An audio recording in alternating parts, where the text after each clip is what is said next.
So I have to admit this. I have to admit I have to confess this. I know everyone's talking about Succession, right? I mean, it's everywhere. People just want to talk about Succession, and I usually am not sucked into things like this that easily. But there I was. It was Sunday. We had it on Max. It's called Max now. It's not called HBO. It's on HBO. It's Max. I get rebranding. Max, it's big, bigger than big. And so for the first time, I actually tuned in to Succession. So I'm a Succession virgin. So that's hard, sort of soft G. Succession virgin. And I have to admit, I was so taken, I had to write my column on it, which is on the ALDEF blog, aaldef.org/blog. I like to say I'm a columnist because the version of this goes out in newspaper form in a column, but the original is in a post form, a blog form on ALDEF, the Asian American Legal Defense and Education Fund. So this was significant for me to do this, because to watch Succession, because by the way, did I say it's Emil? It's Emil Guillermo. Emil, Amok to you. This is Emil Amok's Takeout, my takes on all things considerable. Yeah. I mean, I like to talk about things, mundane things like how everyone was at the airport over the weekend and everyone was traveling. And yeah, that's important. But I think more important is the fact that I was a Succession virgin until this weekend.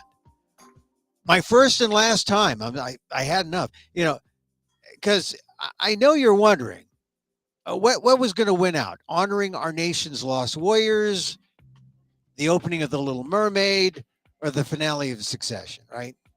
Or maybe you just chilled, right? You just chilled. And you said, "Pass the vegan hot dogs." I had a vegan hot dog. One, I mean, not. I didn't go overboard on the vegan hot dog. But I have, since my visit to New York in February, I have been hooked on Momofuku ramen. The $15 ramen. I can't have like $3 ramen anymore. I can't have like 99-cent packs of ramen. I got to spend on the Momofuku ramen. I'm sorry, I'm becoming a ramen snob. Can you be a ramen snob? That's like, I like my cheap things at the very, very high end. Anyway, so I confess this. I was a Succession virgin until this weekend. I took my first glance at the Roys and was both appalled and intrigued at the same time. And here's where it was, because I kind of came in a little bit into the finale when Shiv Roy, the impregnated sister, looks to be the victor over her two brothers, Roman and Kendall, in the race for their dead father's approval and control of his company. The dialogue just demanded I watch. The two of you, Dad died, and you effing grabbed the crown and pushed me out, Shiv says, addressing her brothers. So I don't know why I'm that C word that rhymes with hunt, why I'm the C word here. And it makes you want to say, go sister? Yeah. She's like kicking her brother's butts, right?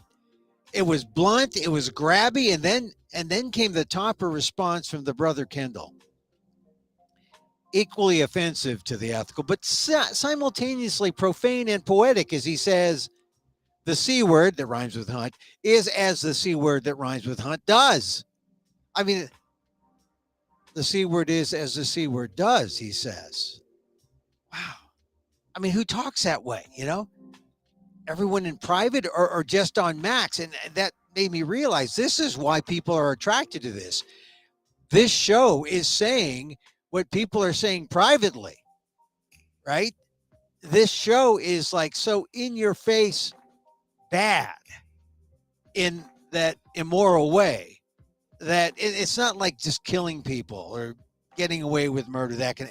This is just like everyday mad, everyday immoral, like in your face.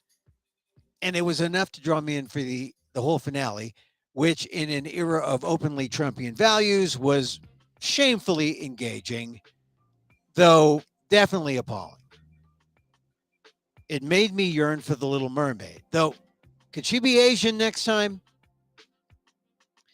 So really, this that that Succession is too real for fiction was upsetting. See, it's almost, yeah, they made it up, but it's not just the obvious Murdochian similarities, to the Murdoch family.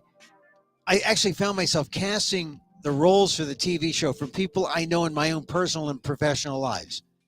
Acquaintances, which I suppose shows how our entertainment merely reflects our times. Is whatever we see in the Roy family saga on Max any worse than what we see in the corporate or political worlds today? Where people are smiling, but they're either like putting the shiv in you or they're getting the shiv back. They just don't let it on because that is their power. Their power is to be in that negative, I'm not lying, but I'm lying kind of way. You never know, but it's so honest. That's the way people are. Deceitful doesn't cover it. So, you look at how also it's really no different from what we'd see in the corporate or political worlds today. I mean, look at the debt ceiling crisis, in which extreme right-wing members of Congress insist on inflicting pain on regular Americans who are not wealthy, not conservative, or right-leaning. They're just the ordinary Americans, right?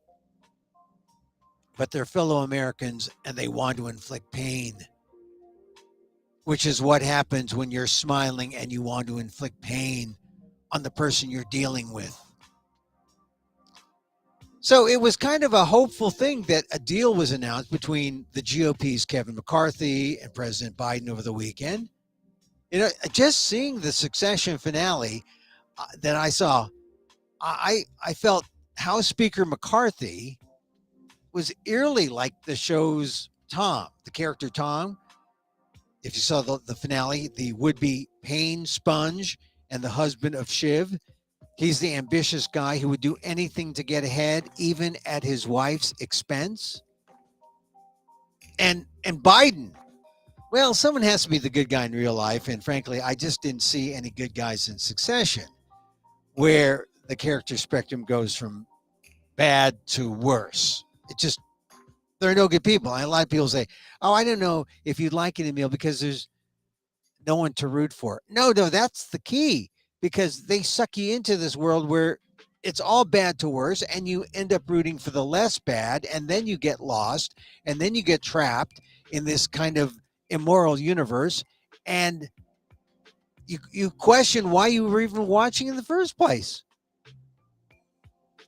So, getting back to the debt ceiling briefly,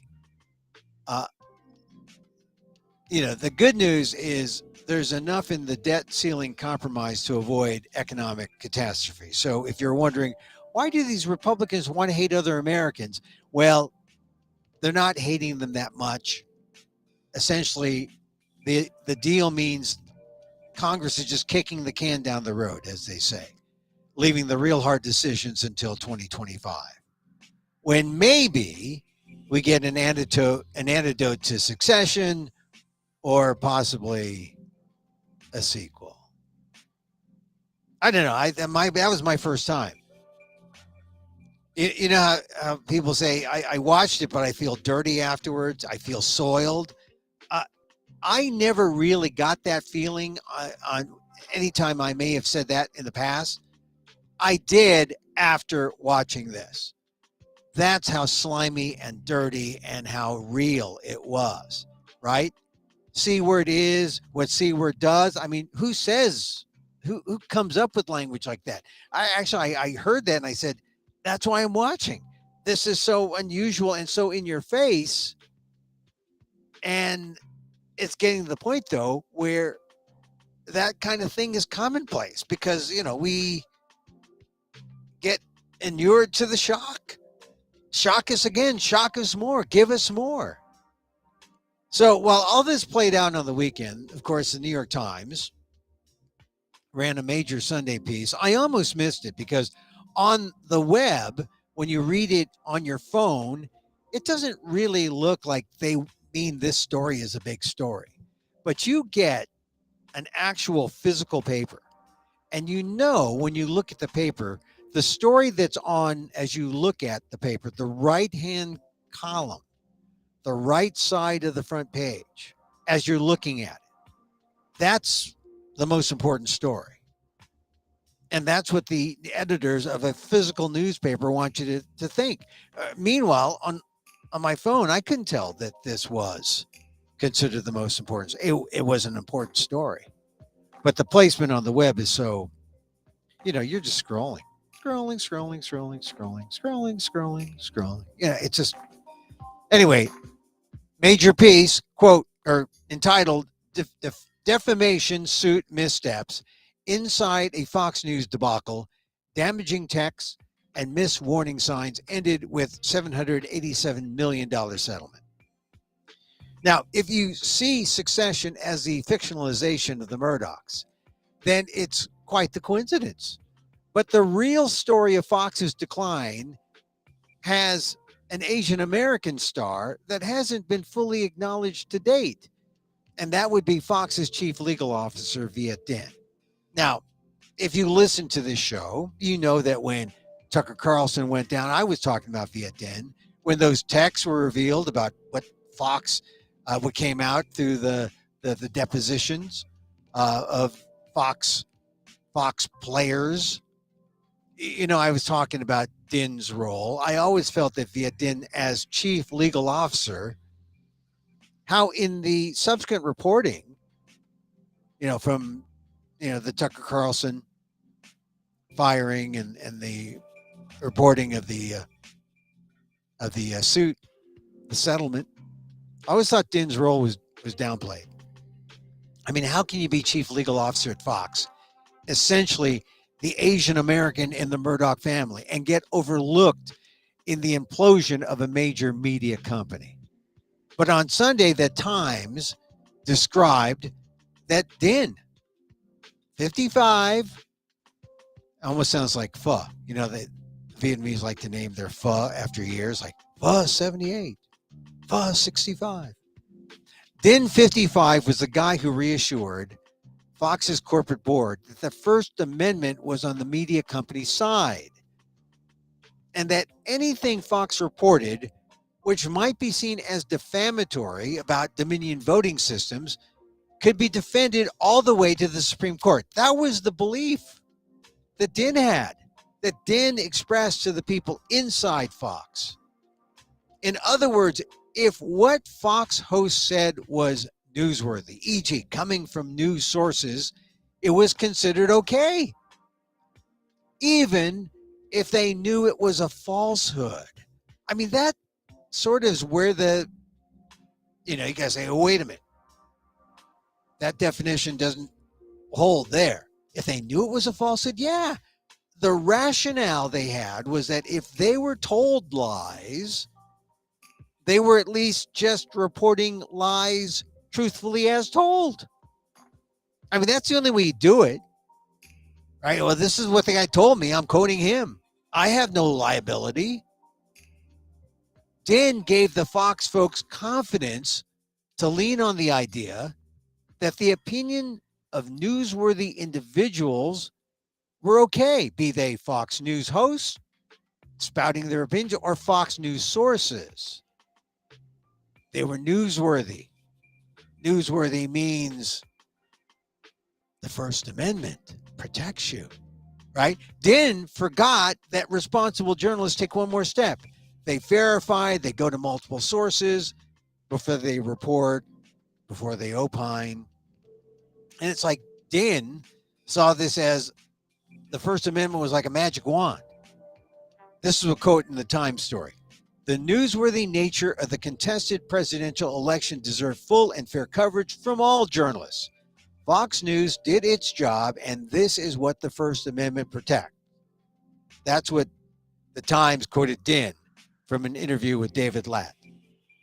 Quote, "I'm not at all concerned about such lawsuits, real or imagined," said Dinh. Now, you leave the Times story seeing how Fox relied heavily on Dinh, who is remarkable for this other aspect of his being. He is the quintessential American dream AAPI guy. Penniless Vietnamese refugee, finds his way to Harvard College and Harvard Law. The AAPI conservative prototype. He clerked for Sandra Day O'Connor, became an assistant attorney general for President George W. Bush, for whom he helped shape the Patriot Act. The guy was made to guide Fox. And family, he's godfather to one of Lachlan McLaughlin's son, or Lachlan Murdoch's son. Catch that. Lachlan Murdoch's son. I've always thought Dinh should be better known than he is, even for Dominion. And now he gets the New York Times treatment. So maybe after the Times story, Viet Dinh will be better known as the Murdoch family scapegoat. Because what is the next step? The next step is, hey, the Times did the finger pointing after that story broke this weekend. What do you think people are talking about at Fox? I don't know. But do you think maybe people are putting two and two together? Is there a golden parachute for Viet Dinh? Or is this just the way it is? They are going to take their lumps because, hey, Viet Dinh said the First Amendment protects us. Oh, should we have settled? No, the First Amendment, we're newsworthy. We're making the news as an imploding news corporation. So we'll see. I mean, I think that's sort of the next step, that at some point, the family will need a scapegoat. Its name might be Viet Dinh. So if Succession and Viet Dinh's Times spotlight gets you down, let us not forget that the run-up to Memorial Day was highlighted by Judge Amit Mehta and his work in presiding over the Proud Boys trial. The trial of all the Proud Boys. Mehta is like the polar opposite of Dinh, roughly the same age, but an Indian immigrant who grew up in the U.S., just outside of Baltimore. I mean, he went to Georgetown, University of Virginia Law School, worked for Latham and Watkins, was a clerk for Susan Graber of the U.S. Court of Appeals for the Ninth Circuit. Then he worked as a public defender in D.C. before joining the private firm Zuckerman Spader. In 2014, he was nominated by President Obama to be U.S. District Judge in D.C. But you may not have heard of him until the trials of the January 6th insurrectionists known as the Proud Boys. Now, Mehta didn't just hand out an 18-year sentence to Proud Boy leader Stuart Rhodes. Last week, he let Rhodes know the significance of this rare crime known as seditious conspiracy. This is Mehta from the transcripts. "I dare say, Mr. Rhodes, and I never have said this to anyone I have sentenced, you pose an ongoing threat and peril to our democracy and the fabric of this country." That's what Mehta said. Quote, "A seditious conspiracy, when you take those two concepts and put it together, is among the most serious crimes an American can commit.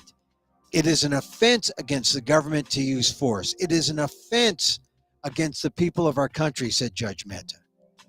"It is a series of acts in which you and others committed to use force, including potentially with weapons, against the government of the United States as it transitioned from one president to another. And what was the motive? You didn't like the new guy? Let me be clear about one thing to you, Mr. Rhodes," said the judge, "and anybody else who is listening. In this country, we don't paint with a broad brush, and shame on you if you do. Just because somebody supports the former president. It doesn't mean they are a white supremacist, a white nationalist. It just means they voted for the other guy. What we absolutely cannot have is a group of citizens who, because they did not like the outcome of an election, who did not believe the law was followed as it should be, foment revolution. Meta commented on how Rhodes continues to be a threat. It would be one thing, Mr. Rhodes, if after January 6th you had looked at what happened that day and said, that was not a good day for our democracy. But you celebrated it. You thought it was a good thing, the judge said. Even as you have been incarcerated, you have continued to allude to violence as an acceptable means to address grievances. Nothing has changed, Mr. Rhodes. Nothing has changed. And the reality is, as you sit here today, and as we heard you speak, the moment you are released, you will be prepared to take up arms against our government. And not because you are a political prisoner, not because of the 2020 election, because you think this is a valid way to address grievances. Meta goes on, finally. American democracy doesn't work, Mr. Rhodes, if when you think the Constitution has not been complied with, it puts you in a bad place, because from what I'm hearing, when you think you're in a bad place, the rest of us are too. We are all objects of your plans to and your willingness to engage in violence. Those are passages not from Succession, but a passage no less compelling from a real court where democracy was on trial. And it was an Asian immigrant, Judge Amit Mehta, who reveres this country, who steadfastly defended our rule of law from the bench. Seeing Mehta and his words helped prepare me on Memorial Day to honor the real patriots who gave their lives for our country. And it wasn't a Proud Boy. The real patriots. The judges, like Judge Amit Mehta, who stood up to those Proud Boys and defended the rule of law. So that was last week, right? And that really prepared me for Memorial Day.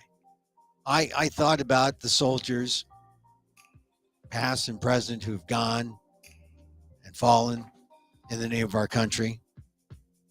But I especially remembered one Filipino veteran who fought alongside the Americans in World War II and then had his benefits taken away. And he found that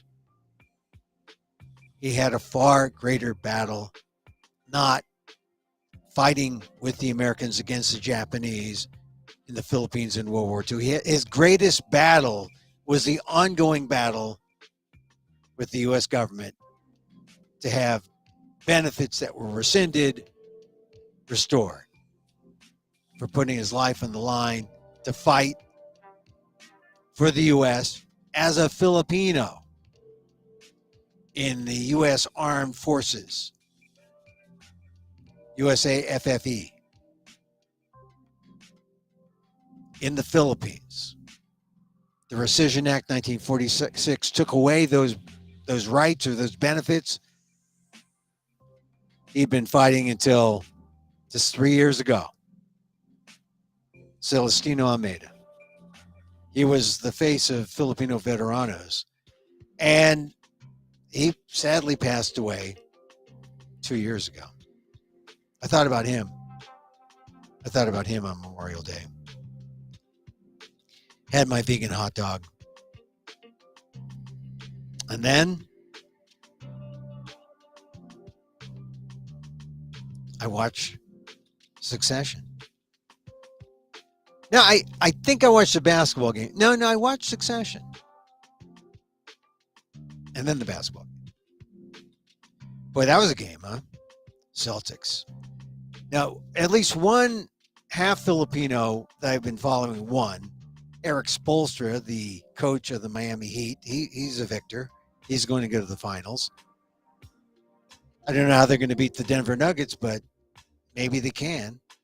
The other half Filipino, Jason Robertson, Dallas Stars, they didn't make it. They didn't get past the Vegas Golden Knights. But of course, all the Filipinos in Vegas, they love the fact that their Golden Knights won. And now we have this unusual Stanley Cup, the climate change Stanley Cup, where the Florida Panthers are facing the Las Vegas Golden Knights in a sport d'hiver, the winter sports. Classic, the Stanley Cup. I mean, it's kind of like ridiculous, isn't it? But that's diverse, right? Diversity when you got a desert city and a southern humid tropical city vying for ice hockey supremacy. See, this is why I was rooting for the Toronto Maple Leafs. I was talking to a Canadian this weekend, and she was saying, "Oh, the Canadians, the Maple Leafs, they were so devastated." Anyway, so that's what I did on Memorial Day weekend, and I told a story. I went to this story thing called Bamboo in Oakland. I think I'll get to that tomorrow because I got to cut it short here today. But we'll be back tomorrow. And I had a lot of conflicts. I couldn't make this thing. There's a group of people who get together on Zoom to talk about Harvard College. Now, I mention that only because, people, they have their allegiances to school and whatnot. The alumni wanted to get together and talk about reflections about being this old and looking back at college.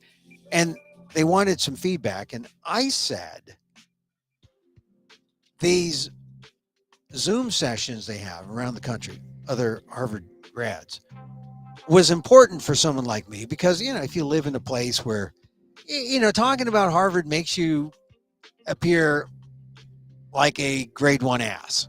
And no one wants to hear that because they just don't, right? If you go to, now this happened to me this weekend. Some guy's bragging about going to UC Davis and said, "Oh no, they didn't get the full 4 years out of me. I saved some money. I was a cheap Filipino. I went to DVC, Diablo Valley College. I went to my junior college. And darn it, yeah. Then I got to Davis, and it was great at Davis." And he just went on and on. That's good. And his wife turns to me and says, "Well, Emil, what school did you go to?" See, I didn't want to seem like I'm not bragging. People who've seen me talk about Harvard know that Harvard was a traumatic experience for me.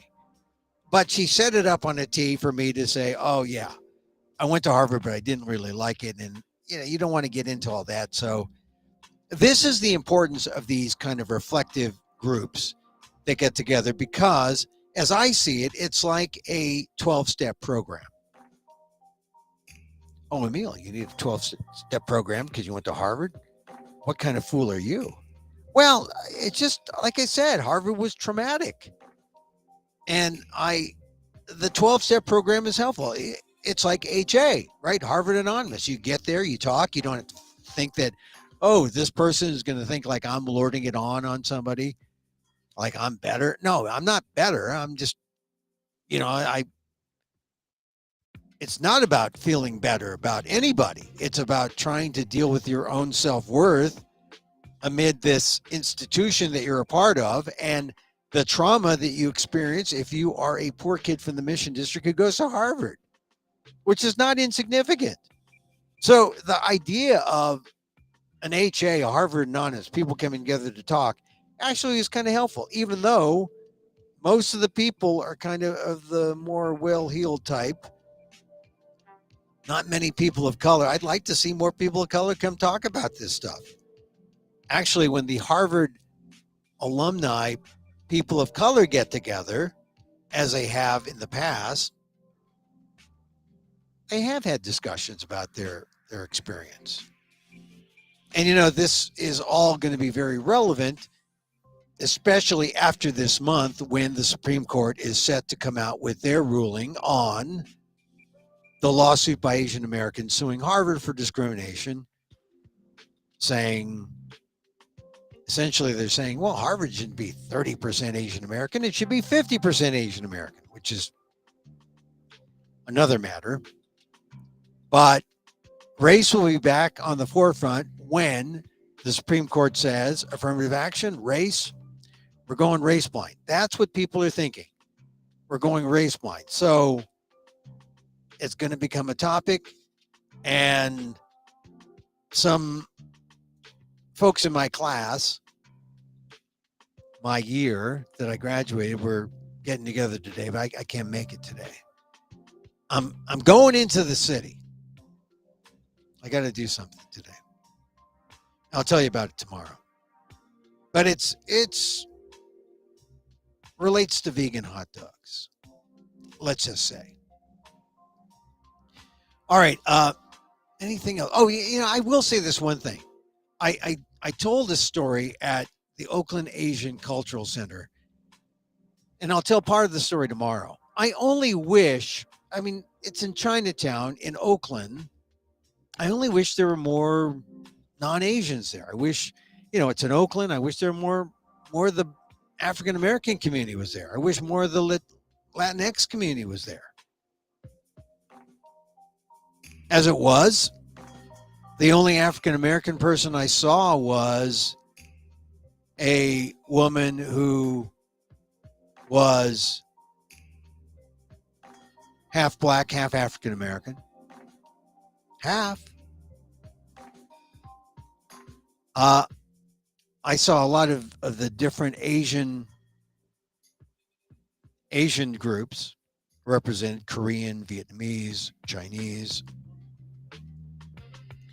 And tomorrow I'll share my story. It was like a set of 4 stories about anti-Asian hate that gives you a feel for what I had to go through and how I dealt with it. Because my point about storytelling is, if you're telling the story, you're okay. You've survived. You've survived to tell the story. So you're sharing, and hopefully people take that and say, I got it. And they learn bridges are built. A community is built because stories have been shared. That's the idea. That's why we do these storytelling kind of things. I did it on Zoom for the pandemic, but I gotta say, it was great to be there live. Great to see people in person. Great to see their faces. Great to breathe the same air. I know. I still feel like sometimes, you wonder, am I getting a cough? I think I'm okay. It was just great to see people. In fact, I saw people for the first time. They only know me from this. They say, Emil, you're like bigger than 2 inches. Yeah, I'm bigger than 2 inches. Yeah. At least 3. Okay. So catch my column on the ALDEF blog, aaldef.org, the Asian American Legal Defense and Education Fund. I talk about Viet, Dinh. I talk about Succession. Actually, I'm glad I watched Succession. I hate to say I was a Succession virgin until just this weekend. I don't want to say I was enriched by it. But it does make you think about where we are as a society when, more people should be morally outraged, right? But then they say, look, that's just a story. That's just fictional. Well, yeah. maybe it's just who knows what really goes on behind closed doors. And there's got to be a version of that in real life that is almost like maybe 90% of that. I know people like to exaggerate, but I would imagine some of the dialogue could have been taken from real life. That's what saddens me. Here's the other thing. All these badasses in Succession, they looked all white to me. I didn't see any people of color. I didn't see. This is the thing about Viet Dinh in real life. The head of Fox Legal, Vietnamese. And I only caught the finale. So there was a reference to an Asian name as a potential CEO for Fox or for the company in Succession. But I don't know if he was Asian. Could have been a Lee, like a lot of Lees. There's black Lees and white Lees. They're not all just Asian Lees. But from what I recall, I don't remember seeing anyone who was a person of color or black on that show, which is another reason why maybe I didn't watch it for that reason. Because not only was it appalling morally, but representation-wise, it was the same old. I have to admit, I was shocked a bit by when the woman, the daughter, Shiv, is saying, why am I the C word around here? Why am I suddenly the C word? And almost matter of factly, the brother Kendall responds, C word is what C word does. That's not just made up. I'm sure there are people who talk that way. And when you think about that makes you, well, it's just sad. It's just sad. It makes me, I was attracted to the show and watched it this one time of the finale. I'm not going to binge I don't have to binge and see the other however many episodes there were. I haven't even seen the previous seasons. What I worry is that things like that become kind of commonplace and audiences just want to be more shocked. They want more and more. And then we'll see people saying, well, they did that. I learned that from Succession. This is how they acted in Succession. That's the way I want to. That's success. Anyway, I hope not. Which is why we meditate, spread peace and love and all that. All right, that's it for the show today. Hey, we're here Monday through Friday, 2 p.m. Pacific. I did mention the debt ceiling agreement. There actually are some conservatives who are, falling into place, but you never know what's going to happen. The vote is tomorrow on Wednesday. Tomorrow I'll talk more about that. I'll talk more about my storytelling. The show I went to or was part of, Strong Like Bamboo. We're here Monday through Friday, 2 p.m. Pacific. Catch us on Twitter at Emil Amok, EMILAMOK. Catch us on YouTube at Emil Amok 1. Catch us on Facebook, EmilGuillermo.media. On Twitter, I said. Also on the internet, amok.com. I'll post the replay. Regular listeners also know, I like to meditate. I like to spread the love. I like that Marianne Williamson. She may not make a good president, but she would be a good advisor. You should have a spiritual cabinet member. I think, I am more partial to her than, say, to the other evangelical folks of the what is it? You know, I believe in the separation of church and state, but spirit, does that count spirit too? And when you're talking about spirit and wholeness, and that's not really a church. Spiritual thinking, leading with love versus fear. Anyway, I like the message that Marianne Williamson has. I'm trying to see how she can apply it to policy, how she can apply it to politics.